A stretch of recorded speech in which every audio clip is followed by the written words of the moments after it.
Saulo, muito obrigado. Boa noite a todos. Que a graça e a paz do nosso Senhor e Salvador Jesus estejam com todos vocês.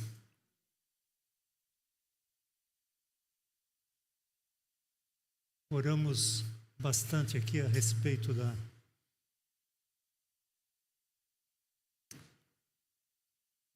do que Deus pode fazer e pedimos para Ele fazer algumas coisas, porém sabemos que Ele faz conforme a vontade dEle.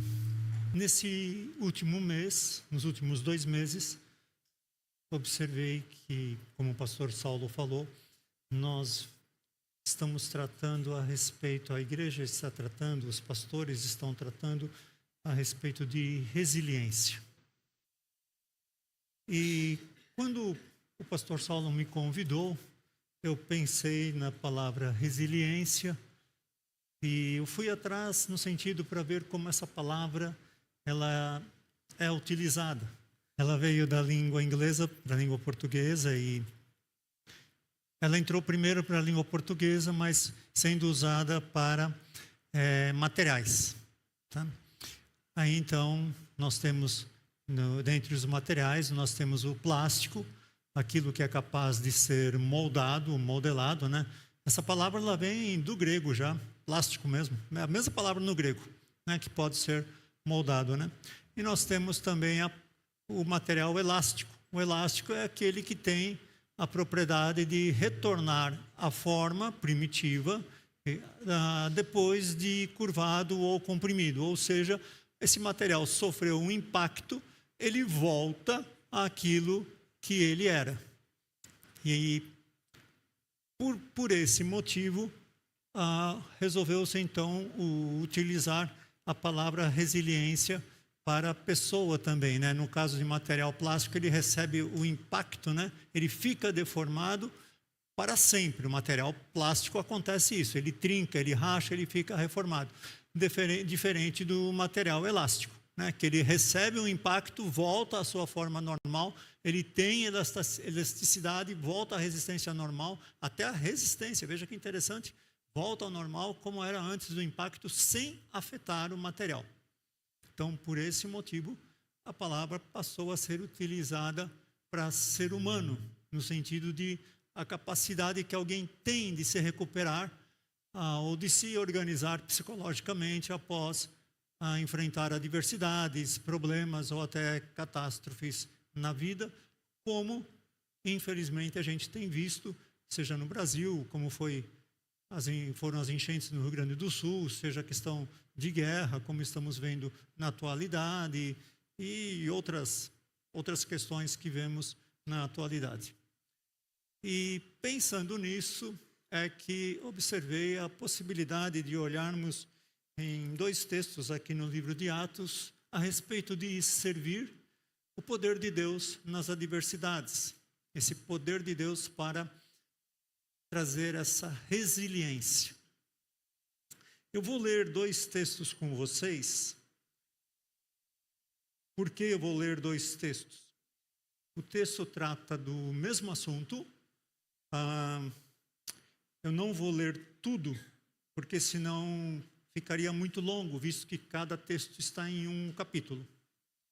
Então, nós vamos ler primeiro Atos, capítulo 6, do versículo 8 até o 15. Diz assim: Estevão, cheio de graça e poder, fazia prodígios e grandes sinais entre o povo. Levantaram-se, porém, alguns dos que eram da sinagoga chamada dos libertos, dos sirineus, dos alexandrinos e dos da Cilícia e Ásia, e discutiam com Estevão. E não podiam resistir à sabedoria e ao espírito pelo qual ele falava. Então subornaram homens que disseram: Temos ouvido este homem proferir blasfêmias contra Moisés e contra Deus. Sublevaram o povo, os anciãos e os escribas, e investindo-o, arrebataram, levando-o ao sinédrio. Apresentaram testemunhas falsas que depuseram: Este homem não cessa de falar contra o lugar santo e contra a lei. porque o temos ouvido dizer que esse Jesus, o Nazareno, destruirá este lugar e mudará os costumes que Moisés nos deu. Todos os que estavam assentados no sinédrio, fitando os olhos em Estevão, viram o seu rosto como se fosse rosto de anjo. Vamos ler agora Atos, capítulo 7, a partir do versículo 47, diz assim: Mas foi Salomão quem lhe edificou a casa. Entretanto, não habita o Altíssimo em casas feitas por mãos humanas, como diz o profeta. O céu é o meu trono e a terra o estrado dos meus pés. Que casa me edificareis, diz o Senhor? Ou qual é o lugar do meu repouso? Não foi porventura a minha mão que fez todas essas coisas? Homens de dura cerviz e incircuncisos de coração e de ouvidos, vós sempre resistis ao Espírito Santo, assim como fizeram vossos pais, também vós fazeis. Qual dos profetas vossos pais não perseguiram?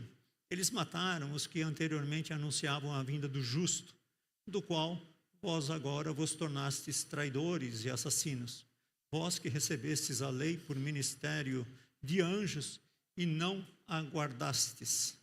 Ouvindo eles isto, enfureciam-se no seu coração e rilhavam os dentes contra ele. Mas Estevão, cheio do Espírito Santo, fitou os olhos no céu e viu a glória de Deus e Jesus que estava à sua direita. E disse: Eis que vejo os céus abertos e o Filho do Homem em pé, à destra de Deus.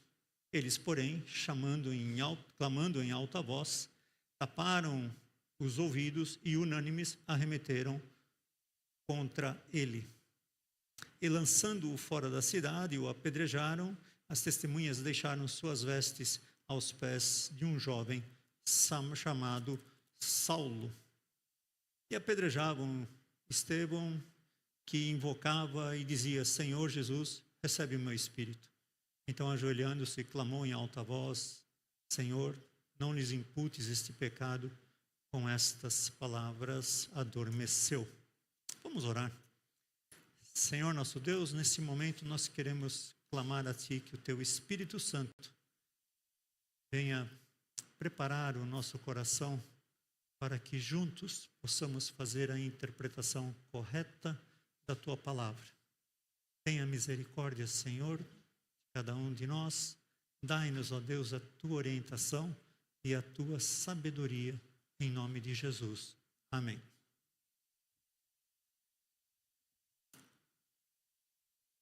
Nós lemos dois textos, mas precisamos pensar um pouquinho aqui no contexto para entendermos essa diferença desses dois textos. Não a questão da diferença, mas a ligação que há entre eles.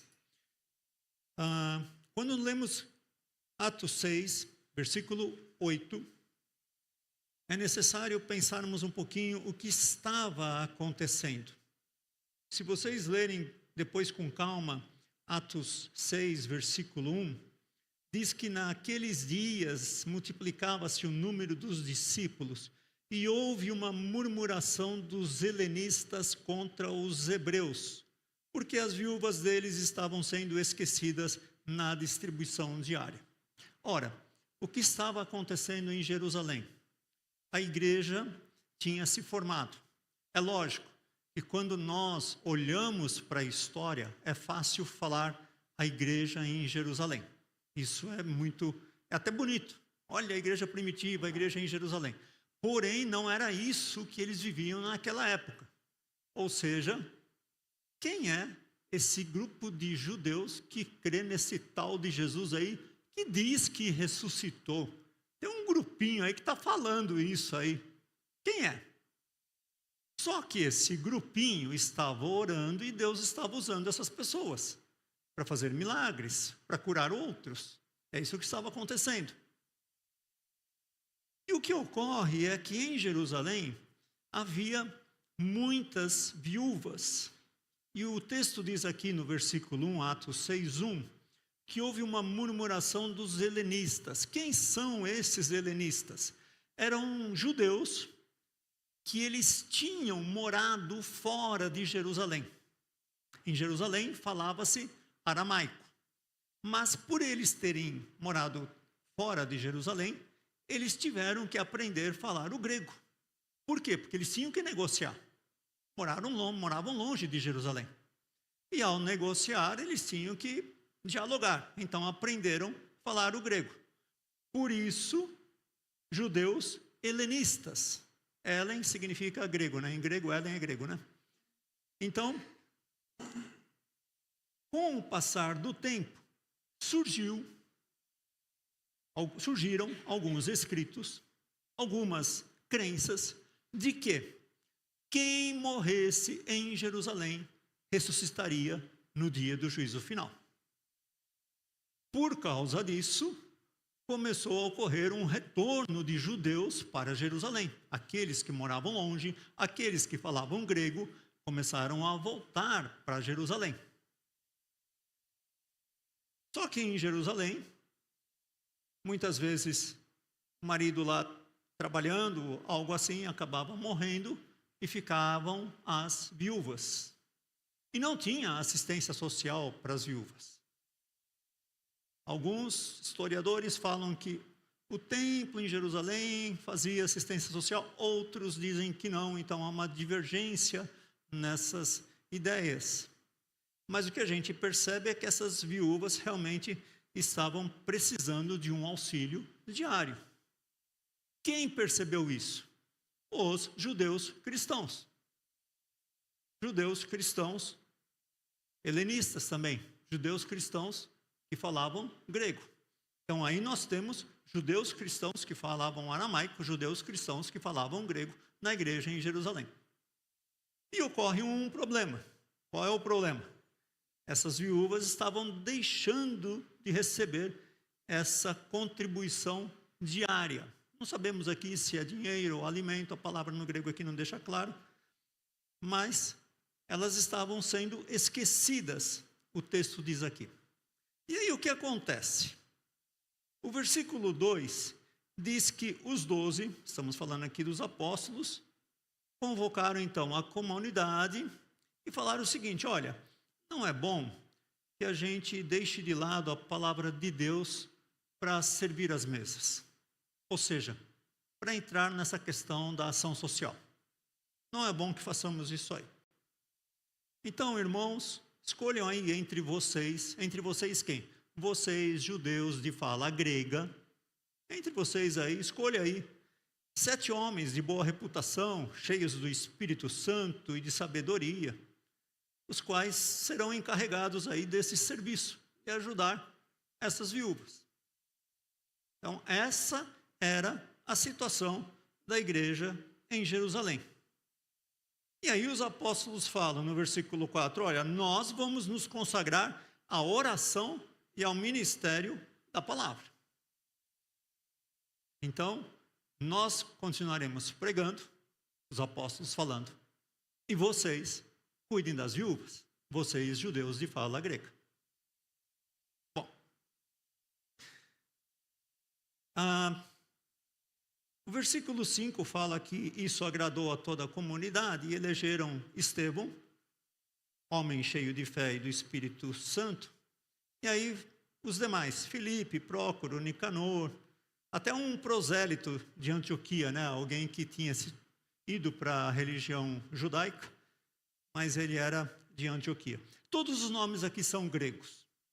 Estevão seria o primeiro da lista, numa lista de judeus, então ele era o líder, ok? E aí surgem algumas questões. Primeiro, por que os apóstolos tomam essa decisão? Nós ficaremos com o ministério da palavra e da oração, e vocês vão cuidar da mesa, ou seja, vocês vão servir as viúvas. Alguns teólogos, alguns historiadores entendem que os apóstolos falaram assim, olha, nós não vamos cair, entre aspas, nessa pegadinha de cuidar das viúvas, porque nós temos que orar e pregar a palavra. essa é uma possibilidade. Porém, outros teólogos, outros historiadores dizem que não. Que aqui tem um problema muito mais sério e há uma grande possibilidade, não é possível afirmar que realmente seja essa segunda questão. Ou seja, a crença entre os judeus que nasceram em Jerusalém e os judeus de fala grega, a crença em relação ao templo. O templo ainda estava em Jerusalém, estava lá em pé, estava em reforma, uma reforma que começou 19 antes de Cristo e foi até 64 foi depois de Cristo, né? Aí em 70 foi destruído, né? Durou só 6 anos. Em 70 foi destruído. Então, a crença era diferente em relação ao templo, entre os judeus, nascidos naturais de Jerusalém, e os judeus de fala grega, os judeus helenistas. Para os judeus que nasceram em Jerusalém, Deus habitava no templo. Para os judeus que nasceram fora de Jerusalém, os gregos, não, Deus não habita no templo. O templo é apenas um símbolo. Então, por esse motivo, muitos historiadores, muitos teólogos entendem que os apóstolos optaram por ficarem com o ministério da palavra para eles não anunciarem nada em relação ao templo, principalmente, olha, Deus não habita aí, seria arrumar problema. Então, essa hipótese, essa ideia é um tanto interessante. Por quê? Porque nós vemos agora aqui, são os textos que nós lemos, a história de Estevão. Veja,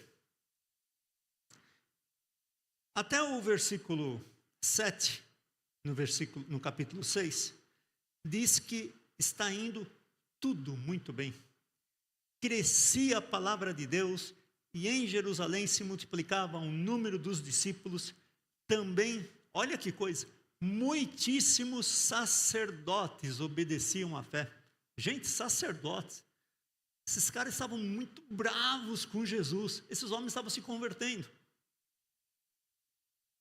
Agora veja que interessante.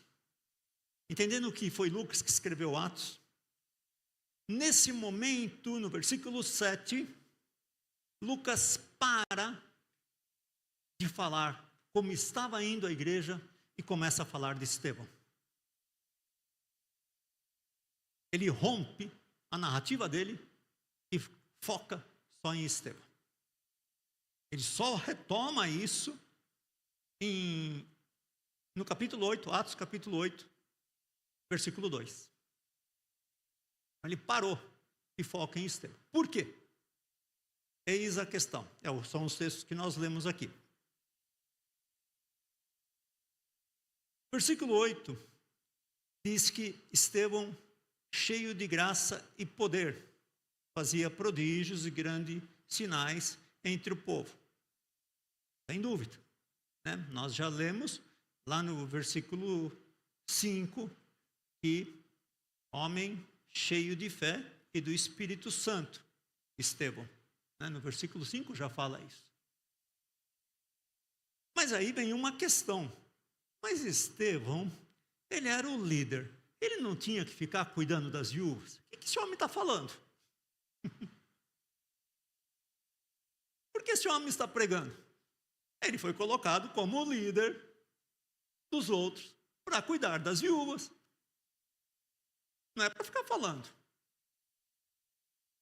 Mas não. A questão é que tem um detalhe. Cheio de graça e poder, fazia prodígios, grandes sinais entre o povo. A palavra graça aqui, que a gente entende como amor imerecido, mas ela também pode ser traduzida como poder que flui da parte de Deus e acompanha as atividades dos apóstolos, dando sucesso à missão. Ou seja, Estevão estava cheio do Espírito Santo, irmãos. e cheio do Espírito Santo, ele não conseguia ficar calado. Ele já estava pregando. E como é que isso ocorre? Bom, se lá no versículo 3,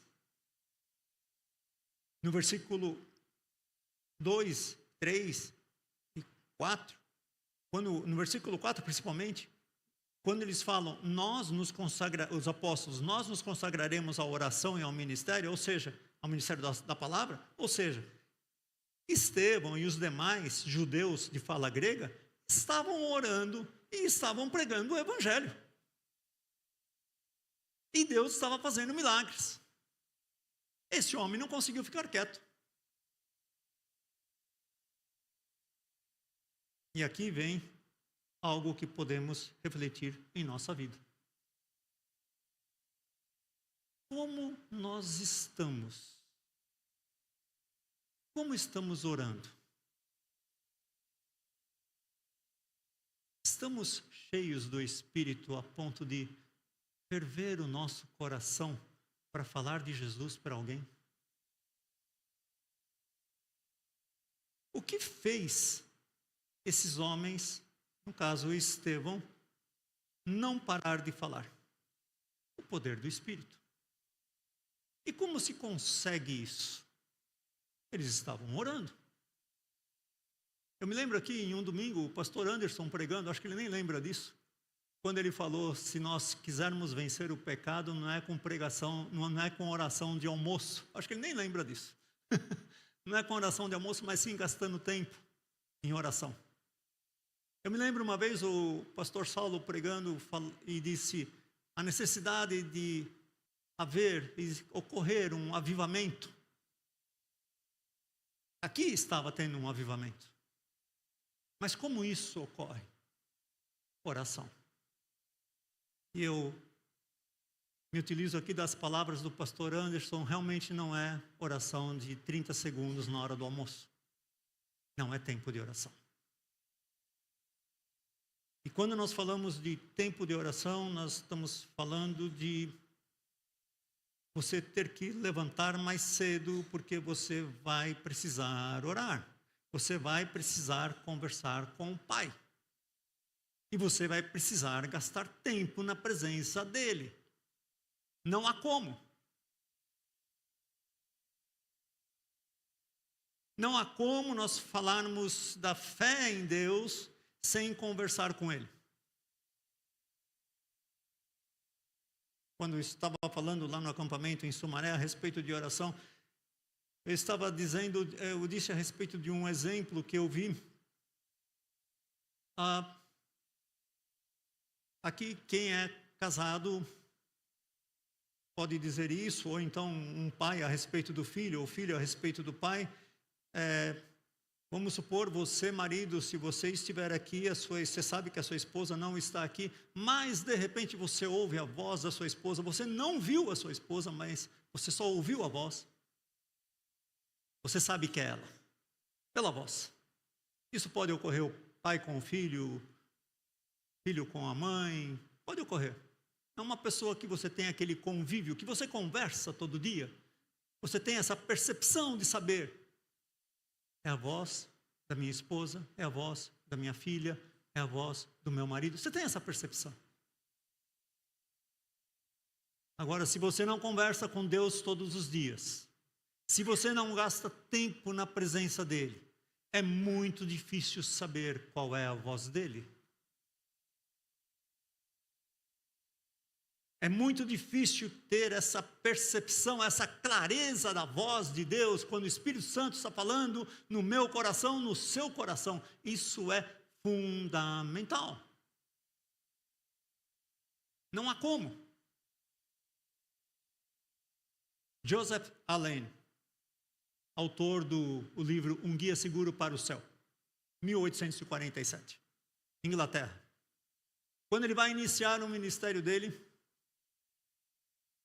primeiro ministério, e ele entendeu que ele tinha que levantar pela manhã para orar, antes de sair fazer as coisas, evangelizar e visitar, enfim. Mas numa determinada manhã ele levanta, e naquela época ainda, imagina, as ruas não eram asfaltadas, mas ele levanta e ele ouve, o ferreiro estava trabalhando, ferraduras no cavalo, ele ouve lá o leiteiro ajeitando os latões de leite, e ele fala, espera um pouco, esses homens já estão trabalhando, eles trabalham para homens, levantaram mais cedo que eu que trabalho para Deus.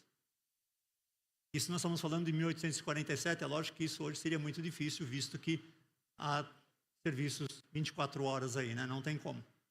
Mas, o que ele refletiu? Eu preciso conversar mais tempo com alguém que merece, o nosso Deus.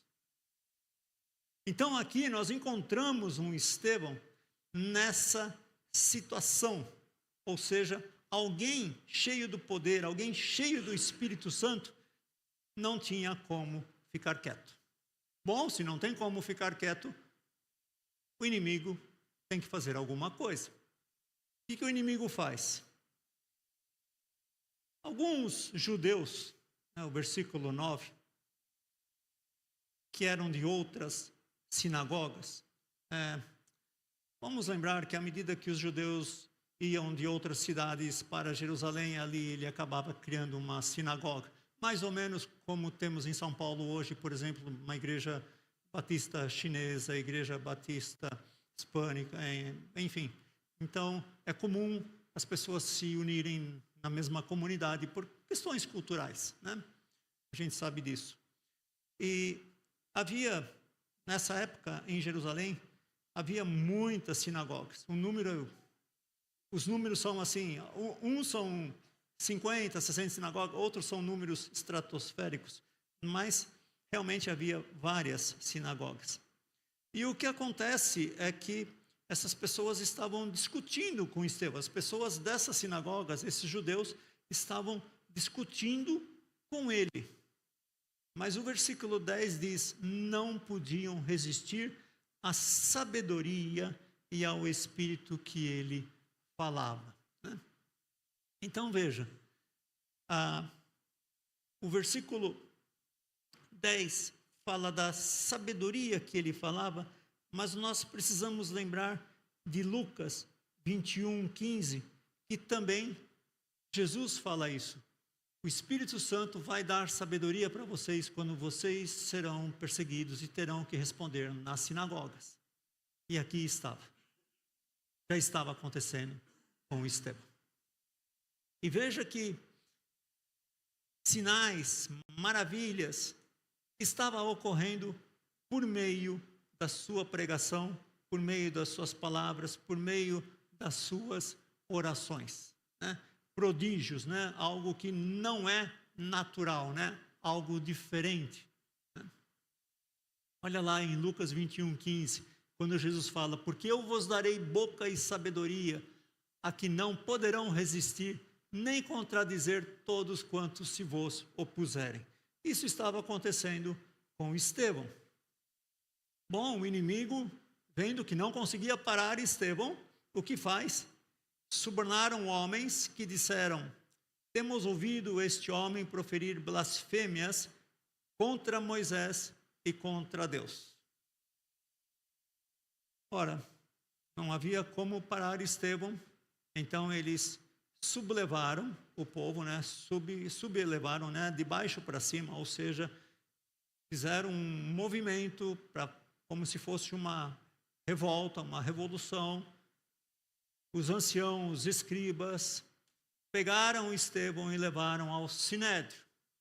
A liderança de judeus, que era a liderança que negociava entre os judeus e os romanos. A liderança tinha muito poder. Pegaram Estevão, levaram até Sinédrio, e ali eles apresentam testemunhas falsas que depuseram. Olha o que as testemunhas falam. Este homem não cessa de falar contra o lugar santo. E aí nós voltamos no judeu helenista, que não acreditava que Deus habitava no templo. Então, isso é uma possibilidade. Eles levantam essa questão. O judeu helenista, o judeu de fala grega, ele pensava, o templo é um símbolo. E os judeus que nasciam em Jerusalém, tinham nascido em Jerusalém, ficavam muito, muito bravos com isso. Então, o que eles fazem? Eles pegam provavelmente essa fala e aí eles afirmam, esse homem não cessa de falar contra o lugar santo e contra a lei. Retoma aí que temos ouvido dizer que Jesus, o Nazareno, destruirá este lugar e mudará os costumes que Moisés nos deu. Ora, dizer que Jesus disse que ele iria destruir aquele lugar, não. Jesus não falou que iria destruir o templo. O que Jesus disse no momento, Mateus 24, 2, Lucas 21, 6, no momento em que eles estavam ali, já saindo do templo, os apóstolos resolvem falar da construção do templo. Mestre, veja como está sendo essa reforma. Olha as pedras como são bonitas. Eu não sei mais o que eles disseram, estou pensando aqui, as pedras bonitas sim, mas estou pensando, mestre, olha, a estrutura está bem feita. Esse templo está ficando um tamanho enorme, maior que o templo original. Herodes está apoiando nessa reforma. Mestre, isso aqui vai ficar muito bom. E Jesus, como um bom destruidor de sonho, né? Não vai ficar pedra sobre pedra, né? Imagina. Imagina uma resposta dessa para quem está elogiando o templo que está sendo construído. Misericórdia. Né? Não vai ficar pedra sobre pedra. Né? Então, Jesus sabia que ia acontecer. Em 70 aconteceu. Né? 70 depois de Cristo, realmente os romanos invadem Jerusalém e acaba destruindo o templo. Mas Jesus, em nenhum momento, falou que ele iria destruir o templo. E no versículo 15 diz que todos que estavam assentados no sinédrio, fitando os olhos em Estevão, viram o seu rosto como se fosse o rosto de um anjo. Bom, como se fosse o rosto de um anjo, isso lembra quando Moisés recebe a tábua das leis e também o rosto dele brilhava. Mas os sacerdotes, o sinédrio, esses judeus estavam tão relação. Isso aconteceu com Moisés. Como é que o rosto de Estevão está brilhando? Assim como os judeus com Jesus. A tradição era tão forte que eles não conseguiam entender o que Jesus estava fazendo. Jesus tinha curado. Mas foi no sábado. Não, está errado. Mas foi curado, mas está errado, não foi no sábado. Quando a tradição é mais forte, quando a religiosidade é mais forte, quando as regras são mais fortes, e Deus não tem liberdade de agir, que engessa tudo, realmente nós não vemos mais a ação de Deus de transformação de vida. Não há como. Não há como. Não dá para colocar Deus dentro de um quadradinho e falar, olha, ele só age dessa forma. Não. É lógico que nós temos a palavra de Deus, é lógico que qualquer ação sobrenatural, todos nós vamos avaliar à luz da palavra de Deus. Todos nós. Mas não podemos falar, olha, dessa forma Deus não faz mais. Não, isso aí Deus não faz hoje. Não existe isso. Então, percebemos que Estevão, ele está nessa situação, sendo acusado, mesmo tendo o rosto dele como se fosse de um anjo. Os homens não perceberam isso. E aí no capítulo 7, e eu não li, ele resolve então se defender. Então ele conta a história do povo de Israel para mostrar quem era Jesus. E ele tem conhecimento para isso. Veja que o discurso dele é longo. Começa em Atos capítulo 7, versículo 1. Mas lá no versículo 47, ele fala, o texto que nós lemos, ele fala, foi Salomão quem edificou a casa. Ora, no 48, ele diz, entretanto, não habita o Altíssimo em casas feitas por mãos humanas, como diz o profeta. Está em Isaías. O céu é o meu trono e a terra estrado dos meus pés. Que casa me edificareis, diz o Senhor? Ou qual é o lugar do meu repouso? Sem dúvida. Veja que lá em Samuel, segundo Samuel 7, versículos 6 e 7, quando Davi falou de construir o templo, o que Deus fala? Espere, eu andei entre vocês por tabernáculo. Eu não preciso de templo. O que Deus está falando? Vocês estão querendo me colocar num quadradinho, num templo? Não. O tabernáculo era móvel. O que Deus está falando? Que onde o povo ia, ele estava junto.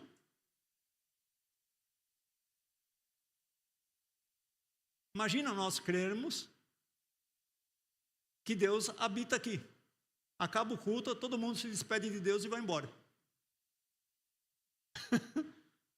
Você está rindo, mas no passado eu vi isso, né? Eu vi isso no encerramento de alguns cultos, né? Eu cheguei a ver. Então, imagina pensarmos dessa forma. Mas Deus já tinha sido claro com Davi, né? Dizendo que ele não se limitava à questão do templo, ou seja, ele não estava pedindo o templo. Ele respeitou a construção do templo. Ele respeitou. Mas ele não estava pedindo. Estevão, ele continua falando.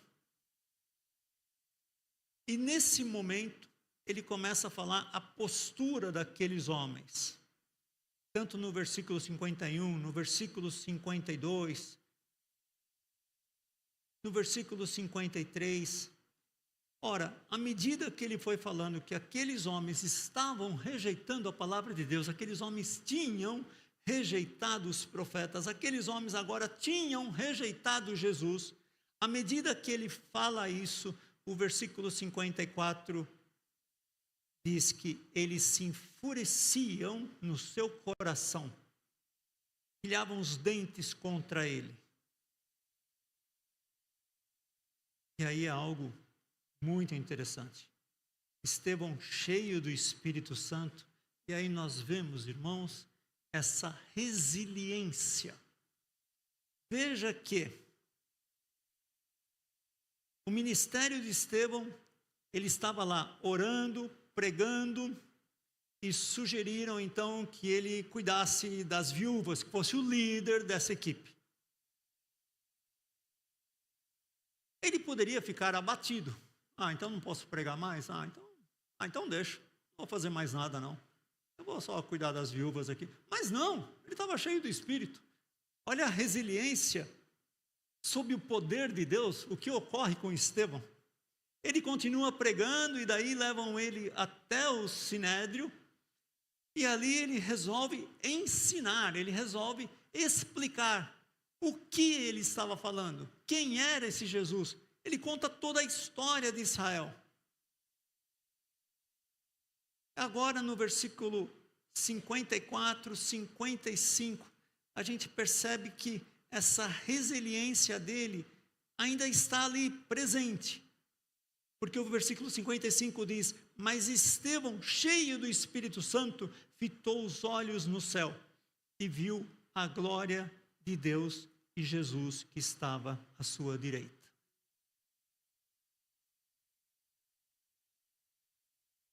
Irmãos, que visão é essa? Essa é a única passagem na Bíblia que Jesus, no versículo 56, que Jesus aparece em pé à direita de Deus. Ele viu a glória de Deus no 55, no 56 ele fala: eis que vejo os céus abertos e o Filho do Homem em pé à direita de Deus. O que significa isso? O Theo é advogado. Ficou em pé, principalmente entre os romanos, está assumindo a causa. Vai falar. Esse Jesus estava diante do justo juiz, do Pai, de Deus, e estava deixando claro para Estevão: Estevão, aí embaixo o seu julgamento foi errado. Estevão, aí embaixo falaram contra você. Estevão, os líderes religiosos aí falaram contra você. Mas Estevão, eu estou em pé diante do Pai. Por quê? Porque eu sou advogado. 1 João diz isso. Temos um advogado junto ao Pai, Jesus Cristo justo. Esse é o único momento da Bíblia em que Jesus aparece em pé. Ele aparece sim em outras passagens à direita, mas em pé é aqui. A causa era muito séria. Era muita injustiça. E aí eu fico pensando nessa resiliência de Estevão, e no momento que ele tem essa visão, imaginem a força que ele teve naquela hora. Ele sabia quem estava defendendo. Ele viu o nosso Senhor. Irmãos, nós temos momentos na vida que nós não sabemos o que fazer.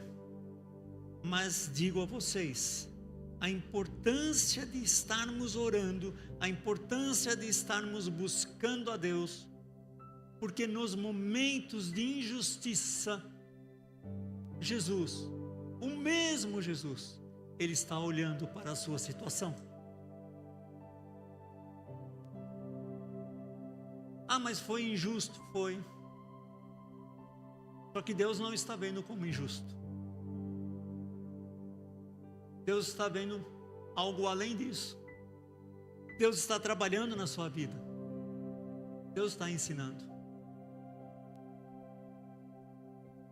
E hoje de manhã, o pastor Saulo ainda falou aqui das dificuldades da vida e das vitórias que Deus nos dá.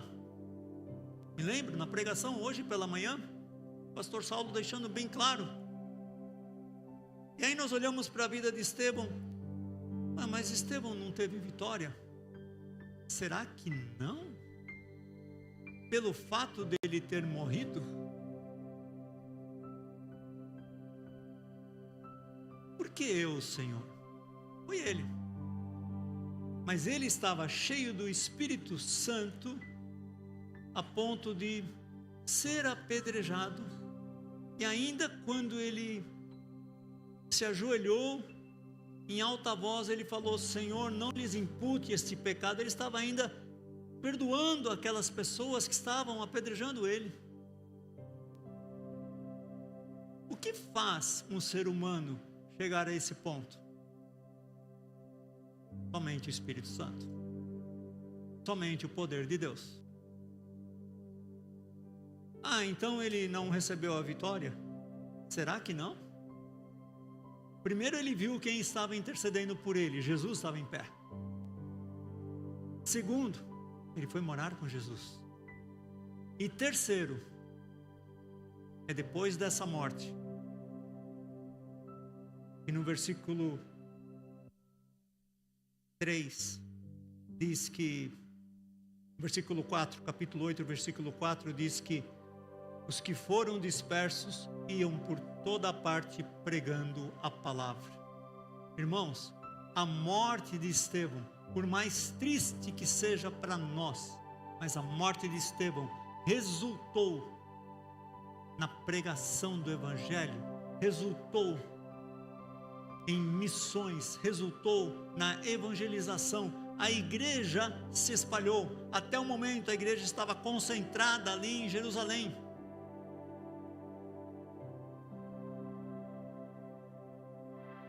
Mas tinha que ser eu, Senhor.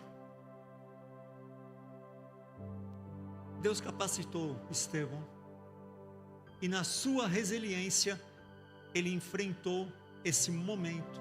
E a sua morte resultou uma evangelização muito maior. Se o inimigo, então, quis parar a igreja, que nós acabamos de cantar um pouquinho antes, aqui não deu certo. O efeito foi contrário. O efeito foi contrário. Mas como ele conseguiu isso? Oração, meditação na palavra. Por quê? Porque quando nós estamos nessa fase de oração e de meditação na palavra, de reflexão, de buscar a Deus, seja em meia hora, 1 hora, 2 horas, seja como for. Quando nós estamos nesse momento, os nossos valores passam a ficar diferentes. Os nossos valores. Lembro que na faculdade havia um professor, e ele, como missionário aqui no Brasil, ele era um homem de oração. Ele levantava todo dia às 3:30 da manhã para orar, parava às 8, todo dia. E ele era um professor que ele chegava mais cedo na faculdade. E num determinado momento ali da vida dele, ele recebeu uma oferta dos Estados Unidos muito alta, muito dinheiro. E ele e a esposa, ele falou com a esposa, ele falou, vamos orar, mesmo com uma oferta alta. Ele não foi reformar a casa dele, não foi pintar a casa, não foi trocar de carro, não, vamos orar. Isso na década de 78, em torno de 78, por ali. E nessa época, quem é dessa época sabe que não havia plano de saúde como há hoje, né? E esse professor que chegava mais cedo para lecionar, entrou na sala dele, ele encontrou lá um aluno ajoelhado, orando e chorando. Então ele perguntou para esse aluno, o que está acontecendo? O aluno falou, professor, eu tive um filho, e esse filho teve câncer e com 4 anos de idade faleceu. E agora estou com a minha filha, tem apenas 1 ano, e o médico está com essa suspeita. Porém, eu preciso fazer um exame. Mas se for pelo hospital público, vai demorar muito. E o médico pediu para fazer no particular. E eu não tenho dinheiro. E esse professor, então, perguntou qual era o valor. O valor era justamente aquele que ele tinha recebido de oferta. Ele tinha guardado o dinheiro e simplesmente naquela época fez o cheque e passou para o aluno. Mas o que fez isso? Era o seu período de oração e de conhecimento da palavra tinha feito com que os seus valores já não fossem mais os mesmos. Depois, os irmãos leiam com calma Tiago capítulo 4, versículo 2 a 5. Quando os irmãos tiverem tempo, reflita nesse texto para ver o que Tiago fala em relação a orar e pedir coisas que Deus não se agrada. Pensem nisso. Mas aí sim, cheio do poder de Deus, cheio do Espírito Santo, podemos ter essa resiliência. Vamos orar. Senhor nosso Deus, sabemos, ó Pai, que somos fracos, sabemos que somos limitados, sabemos, ó Deus, que precisamos do Teu Espírito Santo. Sabemos, ó Pai, que há uma tentação muito grande para nós não orarmos, para nós não meditarmos na Tua Palavra, porque surgem as preocupações cotidianas, e isso na vida de qualquer um, isso é real. E às vezes, ó Pai, o que nós dizemos para o Senhor é: não temos tempo. E sabemos que o Senhor tem tempo para a gente. O Senhor nunca nos disse: espere, eu não tenho tempo. Quando nós vamos orar, o Senhor nunca falou: eu não tenho tempo para te ouvir. Ó Deus, tenha misericórdia em nós. Restaure-nos, ó Pai, para que possamos olhar para o Senhor, para que possamos sentir a Tua presença, para que os nossos valores sejam os Teus valores, para que a nossa vida esteja conforme a Tua vontade. Cuida, Senhor, de cada um aqui presente. Levanta, Senhor, um avivamento, como o pastor Saulo já mencionou, que nós possamos realmente ter períodos de oração na Tua presença e que possamos ser sensíveis à Tua voz. Ajuda-nos, ó Pai. Nós oramos em nome de Jesus. Amém, Senhor.